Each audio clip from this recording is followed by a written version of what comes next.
Bom dia a todos e a todas. Bom dia. Fico feliz de poder falar com os três que têm mandato eletivo aqui nessa mesa. Os três têm o meu voto, então é muito gratificante de um lado. Agora, de outro lado, o fato de ser professor, eu acho que a grande diferença do professor para quem tem mandato é que eu posso usar a autonomia que eu tenho em sala de aula e transferir para outros lugares e poder fazer um olhar um pouco diferente. Quem tem mandato cabe um outro papel. Então, o professor Valdo, que não é o eleitor Valdo, também não é alguém que é ligado ao Partido dos Trabalhadores, de fato eu não sou, então eu posso criticar sem ser expulso, isso não me traz ônus nenhum. Então eu vou usar essa autonomia. Então, eu vou falar um pouquinho da situação nacional, não tem jeito, a gente vai discutir a eleição municipal sem partir de um quadro mais amplo, a partir do que está acontecendo no Brasil, para a gente depois falar um pouquinho sobre Belo Horizonte e do que está acontecendo. Vamos lá.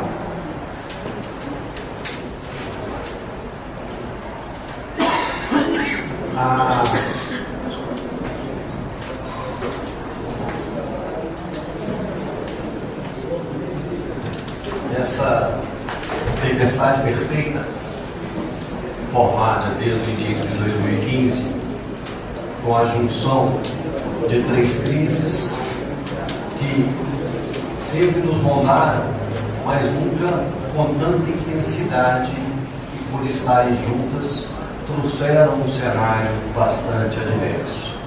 A crise econômica de um lado, a crise política de outro, somado com as operações da Polícia Federal, do Ministério Público e os escândalos de corrupção cada vez mais desnudados para a nossa sociedade, trazendo consequências importantes. E consequências que são essas, por favor. Para alguns que estão nas ruas, há uma relação causal entre essas três crises. A crise ética gera a crise econômica, a crise política, e a crise política gera a crise econômica.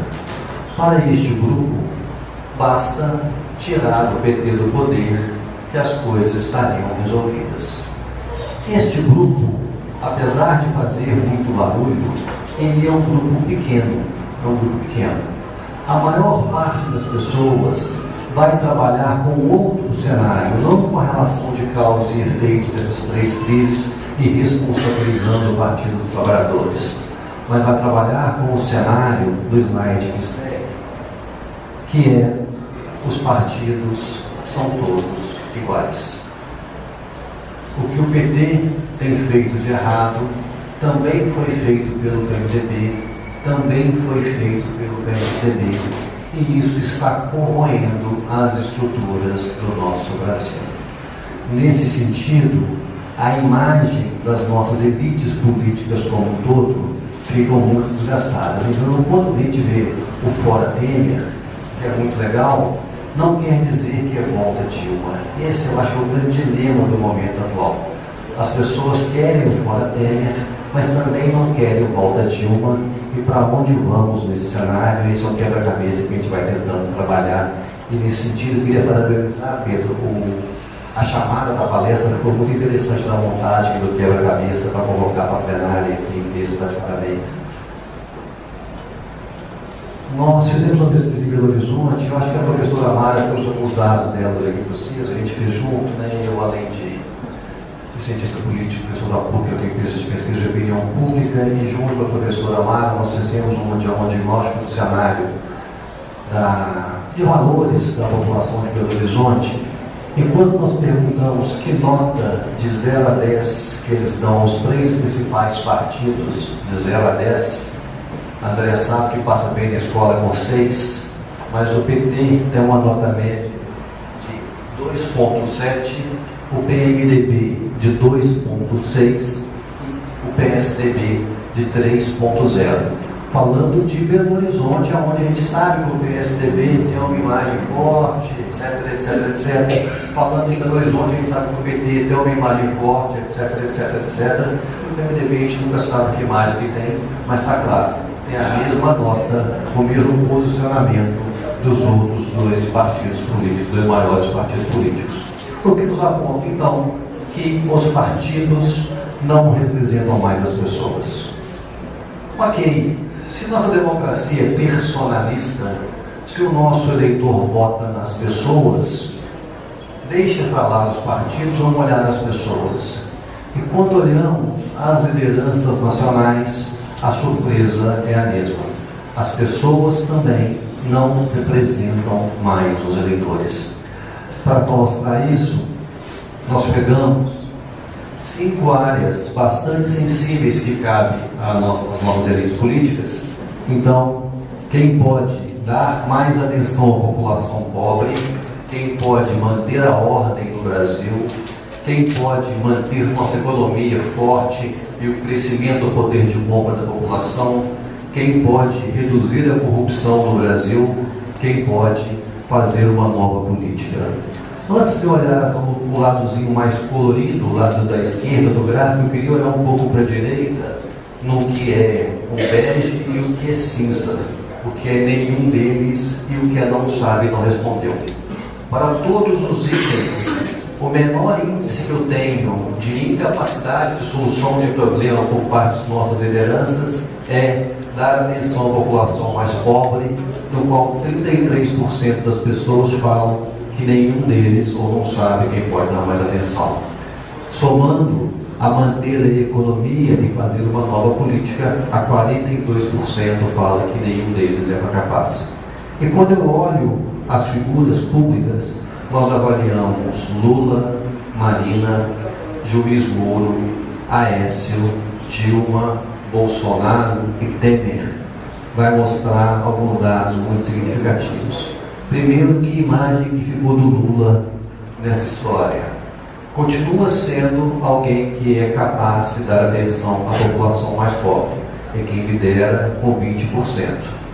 E marcado também por quem é capaz de manter a economia forte e o crescimento do poder de compra, com 14%, perdendo apenas para Aécio com 16%. Quando a gente olha manter a ordem no Brasil, os nomes são outros. Aparece Juiz Moro e ele também é colocado como sendo alguém capaz de reduzir a corrupção.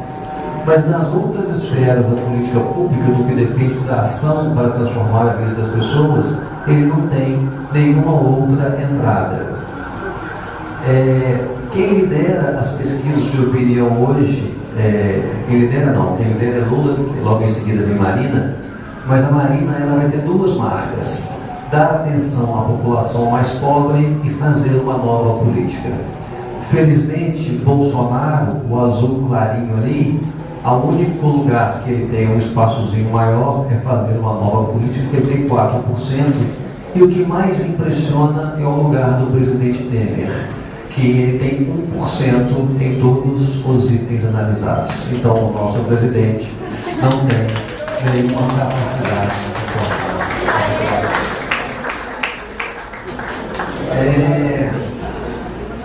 Eu não consigo ver com nenhuma alegria esse dado. Eu vejo com profunda tristeza. Essa falta de identidade e de clareza, não só dos partidos como das pessoas, nos leva a algum cenário que eu quero apresentar assim, que é um risco que a gente começa a viver daqui para frente. O que é melhor para o país? O eleitor, é claro. O que ele mais espera é a convocação de novas eleições, nesse sentido que é fora Temer e não volta Dilma. Então a expectativa seria novas eleições. Do ponto de vista democrático, a convocação de novas eleições... Presidencial ou geral? Presidencial. Ele não tem a noção que seria importante reconvocar tudo. Por isso que eu acho que essa proposta ela é bastante criticada, de certa forma, né? Eu vou entrar nisso, Rodrigo.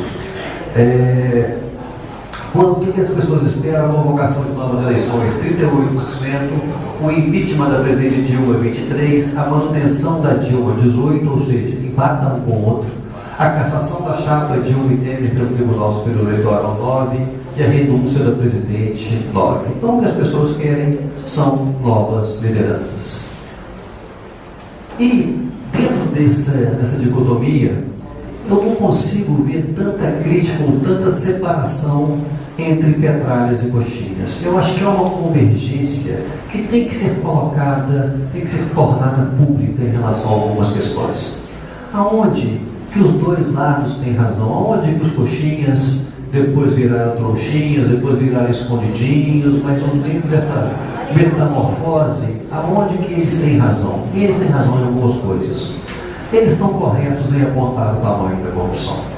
Isso assusta qualquer cidadão. Estão corretos também quando buscam alternativas de melhora da situação econômica. A situação econômica está, de fato, bastante difícil para cada família trabalhadora desse país.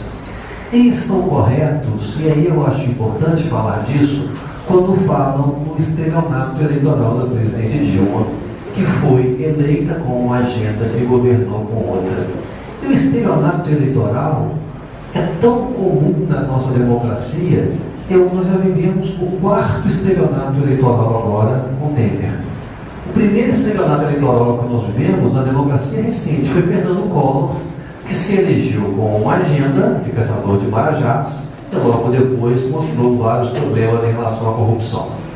O segundo estelionato foi na reeleição de Valdemir Cardoso em 98, que prometeu uma série de coisas em relação à nossa política externa e conservação do potencial de compra da nossa moeda e logo em seguida fez uma máxima desvalorização do real frente ao dólar. O terceiro estelionato eleitoral foi da presidente Dilma na sua reeleição, que colocava uma agenda de restrição de gastos públicos como sendo a ponta do Aécio e logo em seguida constrói toda um segundo governo com outro foco. E o último, esse tem sido muito pouco dito, mas tem que falar, Temer também cometeu o estelionato eleitoral. Os dois sinais do presidente Temer emitido antes dele assumir o seu mandato, tanto a carta, a chamada Ponte para o Futuro, quando aquele áudio que ele vazou, no qual ele deixava os sinais de quais seriam as suas intenções no seu discurso de posse, caso o discurso caso o impeachment passasse, ele tomou medidas contrárias do que ele disse neste momento. Então nós já vivemos, em 5 presidentes, nós vivemos 4 estelionatos eleitorais distintos. Onde que os petralhas têm razão?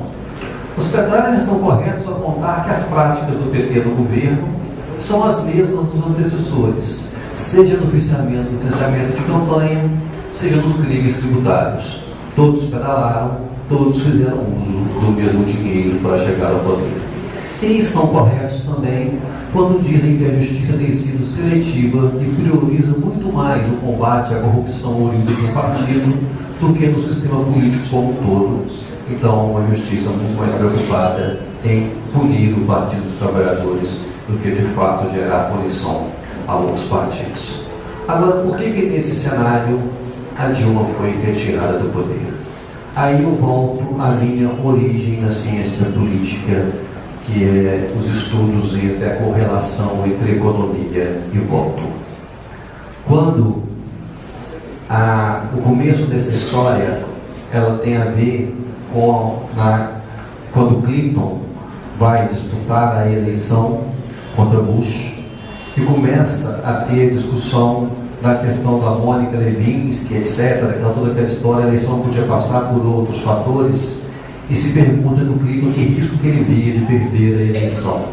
E o marqueteiro falou assim: eu não vejo nenhum risco, presidente. Ele falou assim: como não?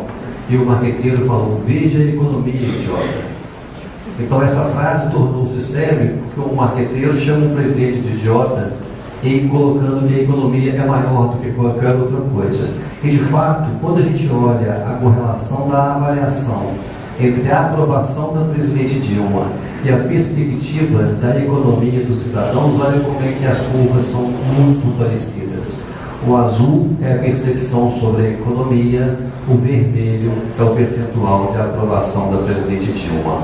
Então a gente começa em 2010, quando o João Santana falava que a gente teria, 2010 não, essa atualizou em 2012, a eleição com o céu de brigadeiro, o percentual de aprovação, quando Dilma passaria a eleição voando sozinha e seus adversários brigando aqui embaixo. Veio as manifestações de julho de 2013 e elas começaram a revelar um sentimento de economia diferente. Aécio potencializa isso muito durante a pré-campanha e a campanha, começa a criticar a economia sistematicamente, as pessoas começam a introjetar o discurso da crise. No finalzinho da eleição, consegue-se fazer algumas prosperidades, isso melhora a sensação de economia e também a aprovação do presidente, e logo em seguida, depois da sua reeleição, os indicadores econômicos despencam, junto com eles a popularidade da presidente, junto com a popularidade do seu mandato. Então, a economia responde o porquê desta ansiedade pela saída da presidente. A presidente sai, entra o governo Temer. Vai bem na economia e vai mal na política. Por que o presidente Temer vai bem na economia? Qual que é a diferença da agenda do Temer na economia da agenda proposta por Dilma no seu segundo mandato? Nenhuma. A diferença é que Temer teve condições mais favoráveis do que Dilma neste momento. Por quê? Porque Dilma já tinha começado a fazer os ajustes que ela não herdou dela para ela mesma. Ou seja, a herança de Temer, de Dilma, é muito melhor do que a herança de Dilma deixado para Dilma 1, deixou para Dilma 2. Nesse sentido, o ajuste fiscal, mesmo não tendo prosperado, ele já sinalizou algumas questões que favoreceram que agora o governo Temer tenha mais chances de melhorar a economia, mas continua muito mal na política. Vamos lá. Então, por que o momento econômico é melhor? Então, primeiro, uma herança mais positiva. A herança de Temer, como eu disse, recebida por Dilma 2, é melhor do que a herança recebida de Dilma 2 por Dilma 1. E uma outra coisa importante, os ciclos econômicos. A economia não é linear, ela anda em ciclos. Não há prosperidade eterna, não há crises eternas. Então, uma vez que nós já estamos vivendo uma crise há mais tempo, é muito mais chance do ministro está fazendo agora dar bons resultados do que quando se começou a queda do ciclo econômico. Então, o ciclo de recessão pode ceder ao ciclo de prosperidade. Isso, então, traz mais chance de sucesso. O momento atual é mais favorável à superação da crise. Sendo assim, você consegue ter melhores quadros no seu governo para cuidar da questão econômica. Agora, de outro lado, para contrabalancear, o momento político do presidente Temer é tão ruim ou pior do que o do presidente Dilma. Eu acho que é pior. Pior por quê? O que era previsível quando Temer foi chegar ao poder? Esperava-se um ciclo de recessão e, acostumado ao fisiologismo que o PMDB sabe fazer bem, e quando se fala em PMDB, o presidente Temer é uma das pessoas mais capazes de relacionar fisiologicamente com os deputados, alguém que construiu a sua carreira com base nesse fisiologismo. Ele era esperado que ele dificilmente conseguiria manter uma base de apoio por longo prazo, dado a falta de recursos públicos ou recursos públicos escassos para atender as demandas das bases de apoio. Agora, a grande questão é que Temer perdeu esse capital muito mais rápido do que se esperava. Perdeu por quê? Na construção do seu ministério. Se Dilma já tinha um ministério com vários problemas, não há dúvida que o ministério de Temer é muito pior. Somado a três fatores que aí, Pedro, entra o que é o desafio de um bom vereador. Eu acho que você faz bem esse papel, que é Temer trabalha com o distanciamento dos movimentos sociais, não tem nenhum movimento social que apoie o presidente Temer, trabalha sem nenhum apoio da opinião pública. A gente viu nas avaliações e expectativas em relação à capacidade do presidente, e agora o PT voltou ao lugar que o PT sabe exercer bem, que é o papel de oposição e apontar com consistência as fragilidades do atual governo. Nesse sentido, então, aumenta a chance de fracasso do presidente Temer na parte política. Então nós vemos um cabo de guerra entre a economia e a política. Do lado da economia, a música do Cazuza, do lado da política, desculpa, do lado esquerdo de vocês aí, a música do Cazuza replica bem o momento que vivemos hoje. A tua piscina está cheia de ratos, tuas ideias não correspondem aos fatos, o tempo não para, eu vejo o futuro repetir o passado, eu vejo um museu de grandes novidades. De outro lado, do ponto da economia, eu separei 3 frases do Meirelles que explicam um pouco qual que é a expectativa da economia do governo Temer.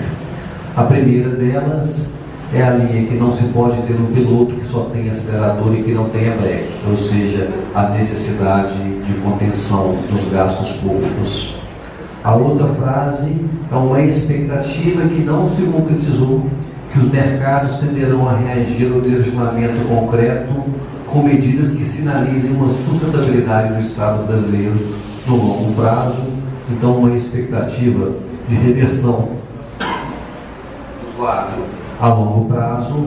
E a melhor frase dele, e eu acho que aí talvez seja a única esperança que Temer possa ainda depositar de ter algum sucesso no seu governo, e de fato a única área que conseguiu agir assim até o momento, eu acho que essa frase do Meirelles explica bem: vamos com calma, que eu estou com pressa. O governo Temer tem se mostrado um governo errático e sensível à pressão o tempo todo. Várias idas e vindas em várias decisões, tanto na nomeação de ministros, como o Ministério Sem Mulheres, como acabar com o Ministério da Cultura, com a política educacional, várias coisas que ele fica indo e vindo, mas na área da economia nós não vimos ainda ações erráticas, na verdade nós não vimos ainda ações significativas, e essa ausência de ação, essa expectativa de planejamento pode dar fôlego ao presidente com o passar do tempo. Mas nós vemos riscos à frente. Quais riscos são estes? Aí é uma coisa da pouca adesão do brasileiro à democracia. Quando a gente pergunta se a democracia é sempre a melhor forma de governo, apenas 61% concordam com essa frase. Isso quer dizer que para 39% é indiferente se nós vivemos uma ditadura ou uma democracia. Isso significa para 17%, e para 16% defendem explicitamente que em certas situações é melhor uma ditadura do que uma democracia. Então, nós temos uma pouca adesão em relação às instituições democráticas. Quando eu peço para dar notas de 0 a 10 a algumas instituições, a instituição que tem nota mais alta para o nosso eleitor é a Igreja Católica. De 0 a 10, ela tem 5,9. Desculpa, não é a Igreja Católica, a Igreja de uma forma geral, 5,9. E a segunda instituição mais bem avaliada pela sociedade, as Forças Armadas, com 5,5. Depois vem as ONGs, a mídia, o STF, as pessoas, a justiça, os sindicatos. E aqui embaixo, 2,7 de 0 a 10, o Congresso Nacional, 2,6 o governo federal e 2,1 os partidos políticos. Nós vimos essa frase na primeira eleição de Tiririca há 6 anos atrás, né? Vota em Tiririca, pior do que está não fica. De lá para cá, piorou bastante para todos os lados.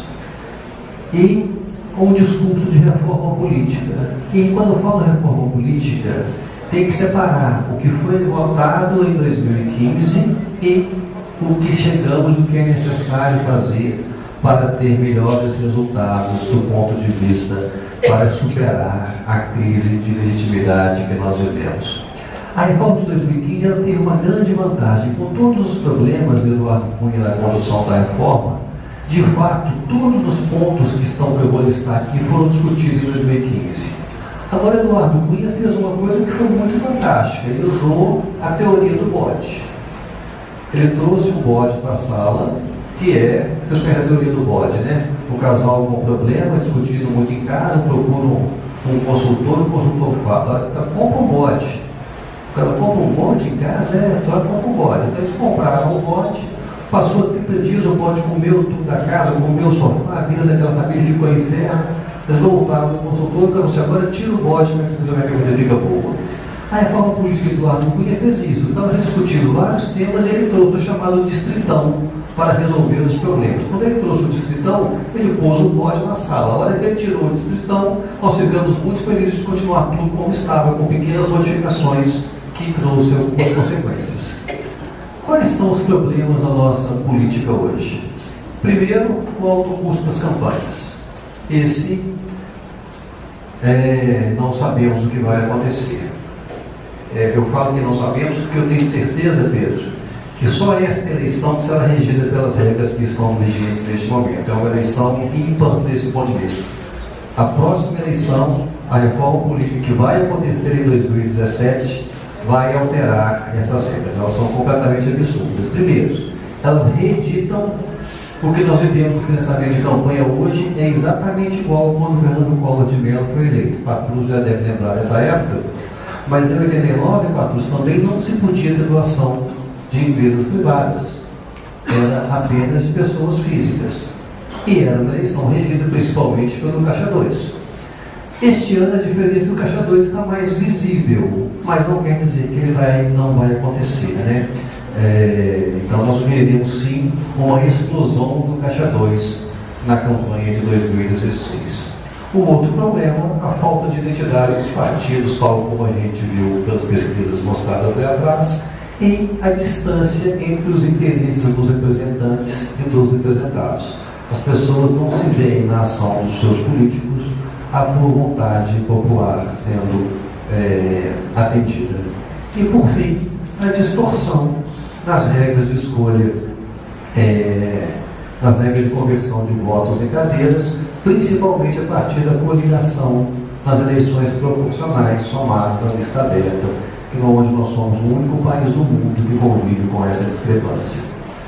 Para isso, então, tem que pensar qual o projeto de reforma política. E quando se fala em reforma, nós temos vários caminhos possíveis.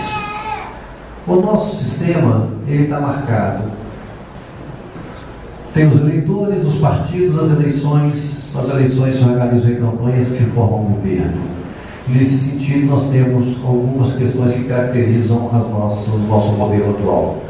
Então, o voto obrigatório é a primeira questão. O segundo, 33 partidos, agora 35, sendo só 7 efetivo. O que é o partido efetivo? Capaz de fazer a diferença, capaz de comandar, capaz de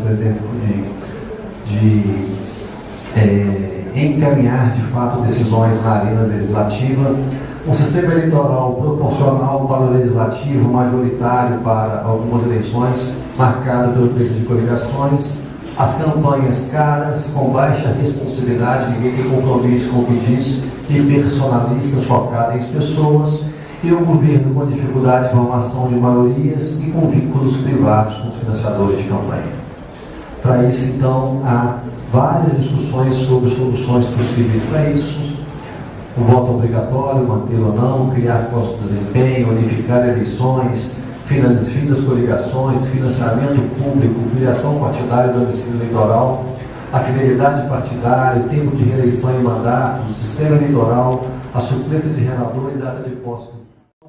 Eu não sei se essa ideia tem muita aderência, mas como eu não acredito que uma nova eleição possa gerar bons resultados neste momento, como eu não acho que o Temer continuar também é a solução, como eu acho que volta a Dilma também não é a solução, eu só consigo ver como uma possível solução para o momento que nós vivemos hoje a expansão da República de Curitiba para a República de Frutal, para a República de não sei de onde, ou seja, nós criarmos várias repúblicas a partir de juízes de primeira e segunda instância, de juízes de primeira instância, mas ancorados em segunda instância, capazes de fato gerar punição para agentes públicos. Então, a República de Frutal está aqui em Minas, a República de Curitiba está lá no Paraná. Eu estou vindo numa cidade de São Paulo, hoje de manhã eu estava lá, O prefeito foi preso anteontem, o prefeito do PMDB, então aqui a República de Frutal está cuidando do PSDB, a República de Curitiba vai cuidando do PT, e essas várias repúblicas vão trazendo uma capacidade de reforma política a partir do banimento de atos que eram normais. Mas como o ministro Barroso disse essa semana, numa entrevista que eu achei que ele foi muito feliz, ele coloca: não se pode mais admitir que se bate em mulher, não se pode mais admitir que se dirija bêbado, e não se pode mais admitir que as práticas políticas sejam as mesmas que eram no passado. É importante criar uma nova cultura política. Para que isso aconteça, então, o que tem que fazer? Tem que ampliar o espectro de investigação, não ficar focado em um só partido.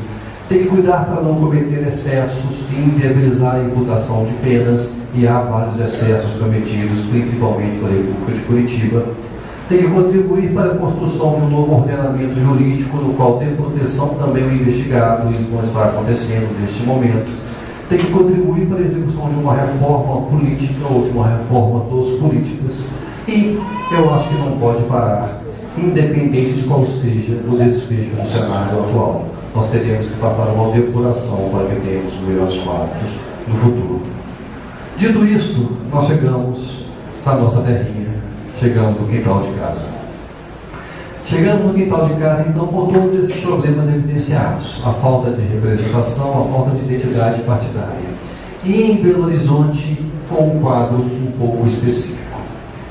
Belo Horizonte tem uma divergência minha na leitura do cenário. Quando Márcio Lacerda, Patrus disse isso para ele no momento quando Patrus enfrentou Márcio há 3 anos atrás, Patrus foi, né? 4 anos atrás, né? Márcio Lacerda, naquela época, tinha como principal patrimônio uma boa avaliação. Nós estávamos enfrentando um prefeito bem avaliado, no qual, por melhor que seja a imagem do Patrus, e ela é muito boa, era difícil justificar a troca de um prefeito bem avaliado por um outro político bem avaliado, mas que as pessoas não sabiam mais se estava apto àquele momento para conduzir a cidade. O que explica o resultado de 4 anos atrás. Agora, Márcio apostava que em 2018 ele seria ainda mais forte. Ele achava que de 2014 para 2018, 2012 para 2016, ele teria avançado com o metrô, ele teria implementado a maior obra de transporte viário dessa cidade com o MOV e teria resolvido o transporte público. Nesse sentido, então, esta eleição seria a coroação dos seus 8 anos de belo mandato. Agora, para sua expectativa, isso não aconteceu. Márcio, agora, em 2016, é muito mais frágil do que era em 2012. Ele é um prefeito hoje que tem 1/3 de avaliação negativa, 1/3 de avaliação positiva e 1/3 de avaliação regular. Então, quando o Patrus enfrentou, ele tinha 3/5 de avaliação positiva, 1/5 de avaliação regular e 1/5 de avaliação negativa. Então, ele tinha 60, 20 e 20, hoje ele tem 33, 33, 33. É bastante diferente, ele perdeu muito do seu patrimônio. Nesse sentido, então, nós temos um prefeito com baixa avaliação e sem carisma. E a palavra carisma é fundamental. Por que a palavra carisma é fundamental? Márcio Lacerda só foi eleito porque teve 2 líderes com carisma que avalizaram ele naquele momento. Márcio foi eleito porque tinha Fernando Pimentel bem avaliado e querido pela população de Belo Horizonte, junto com Aécio Neves, governador bem avaliado e também querido pela população de Belo Horizonte naquele momento. Márcio não tem nenhum carisma, nenhuma empatia com o cidadão de Belo Horizonte. Nesse sentido, o coloca numa situação difícil de transferir o seu espólio para alguém. Então, esse 33% que Márcio tem não vai naturalmente para nenhum candidato. E ele fez uma escolha de um candidato desconhecido para a cidade, apostando na transformação, na transferência desse carisma. O PT, que se Pedro Patrus fosse candidato pelo PT a prefeito de Belo Horizonte até 4 anos atrás, ele sairia com o patamar de 20% dos votos. Se o André fosse, sairia com o patamar de 20%, se o Patrus fosse, sairia com o patamar de 20%, mais do que cada um pode agregar ao patrimônio do Partido dos Trabalhadores. Patrimônio este que caiu para 9% hoje em Belo Horizonte. Então, não são 30%, alguém falou aqui, 30%, hoje é de apenas 9% o número de pessoas que têm a preferência ou simpatia pelo Partido dos Trabalhadores em Belo Horizonte. Sem PT, sem PSB, sem prefeito, nós temos o PSDB. E o PSDB, a imagem aqui, a gente viu pela avaliação lá atrás, com aquela nota de 3, com o candidato João Leite, que é até então o candidato do partido, com o qual alcançou, no máximo nas pesquisas que a gente tem feito, a 12% dos votos, sendo o candidato mais bem posicionado do partido. A Anastasia, quando a gente troca o João Leite e coloca a Anastasia, ele alcança 14% dos votos. Então, nenhum candidato tem naturalmente a capacidade de sentar na cadeira de prefeito, a não ser os candidatos midiáticos. A única pessoa que despontou no pleito retirou a sua candidatura. Quem despontou no pleito do Horizonte até então foi só Carlos Viana, que alcançou 36% das intenções de votos quando o nome foi testado.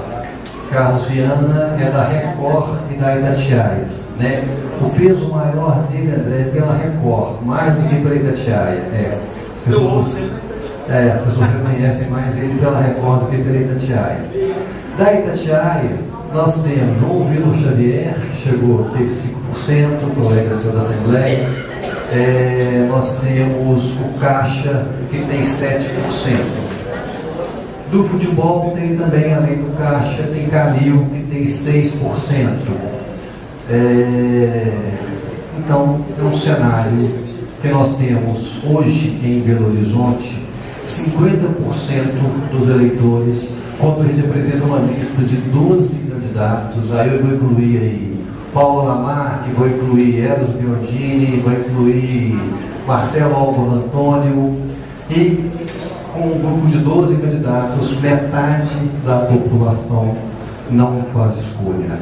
Numa campanha de 45 dias, metade da população vai continuar sem poder fazer a sua escolha.